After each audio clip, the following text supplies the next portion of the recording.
ସନ୍ଥ ରବିଦାସ ନିର୍ଗୁଣୀ ଭକ୍ତିର ଥିଲେ। ତାଙ୍କର ଉପାସ୍ୟ ଅଦ୍ୱୈତ ଅଟେ। ସେ ଉଚ୍ଚକୂଳର ବୋଲି ଗଣାଯାଉନଥିଲେ, ଚର୍ମକାର ସମାଜର ଥିଲେ। ତାଙ୍କର ଯାହା ସାହିତ୍ୟ ଅଛି ତାହା ସବୁ ଉଚ୍ଚ କୋଟିର।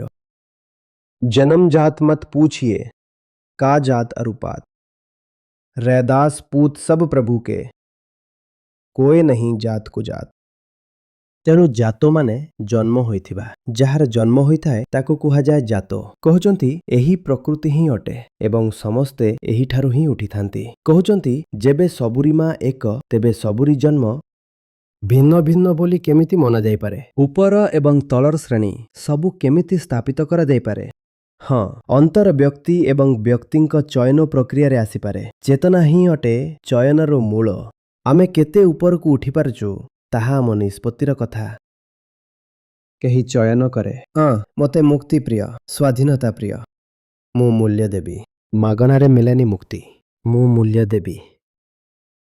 ଆଉ କେହି କହେ ନା ନା ନା, ମୋତେ ତ ବନ୍ଧନର ସୌଦା ହିଁ ଅଧିକ ଭଲ ଲାଗେ, ତେଣୁ ଏଇଟା ଆପଣଙ୍କ ନିଷ୍ପତ୍ତି। ତେବେ କିଏ ଏହି ନିଷ୍ପତ୍ତି ନେଉଛି, କିଏ ନେଉନାହିଁ? ଏହି ଆଧାରରେ ଲୋକ ଭିନ୍ନ ଭିନ୍ନ ହୋଇପାରନ୍ତି, କିନ୍ତୁ ଜନ୍ମ ଆଧାରରେ କେହି ଭିନ୍ନ ଭିନ୍ନ ହୋଇପାରିବେ ନାହିଁ।